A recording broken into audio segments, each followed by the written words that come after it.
झाली का ग तुझी स्टोरी लिहून? नाही रे, चालू आहे. तू बोल, लई खुश दिसतोयस. हो मग एक ॲप डाउनलोड केलंय, ऑनलाईन ट्रेडिंग करतोय. आता पैसाच पैसा. मग तुझा मूवी प्रोड्यूस करतो का नाही बघ. बघू. APK फाईल वरून डाउनलोड केलंय ना? हा हे ऍप प्ले स्टोअर वर नाहीये. मग काय झालं, पैसे तर मिळणार आहे ना मला भरपूर. नको करू हे, मला फ्रॉड वाटतंय.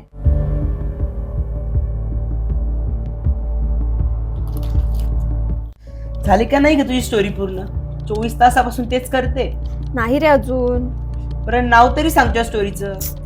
पूर्ण झालं की सांगते. मला ना लवकर हा ड्राफ्ट सबमिट करायचा आहे एका प्रोजेक्टसाठी. बर, मी बघ ट्रेडिंग ॲप मध्ये काल 20,000 टाकले होते. हां. आज त्याचे दुप्पट म्हणजे 40,000 झाले. अच्छा, त्यातले तुझ्या बँक अकाउंट मध्ये किती आले? अजून तरी नाही, पण थांब तुला चेक करून सांग. अरे हे तर अजून पैसे मागतंय. बोलले होते ना मी तुला. एरर येतोय.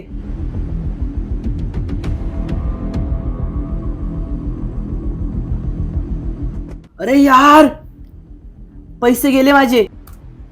झाले स्टोरी लिहून. इथं माझे पैसे गेले आणि तू खुश होते. मी बोलले होते ना तुला नको करू म्हणून, पण ऐकलं का तू माझं? नाही. चल आता पोलीस कंप्लेंट करावी लागेल, त्याशिवाय दुसरा ऑप्शन नाहीये. चल. लालच बुरी बला, मेहनत से होगा भला. आपल्याकडे आर्थिक फसवणूक करणाऱ्या व्यक्तींबाबत कुठल्याही प्रकारची माहिती असल्यास त्वरित नवी मुंबई पोलीस हेल्पलाईन क्रमांक 88 28 112 112 यावर संपर्क करा आणि सावधान राहा.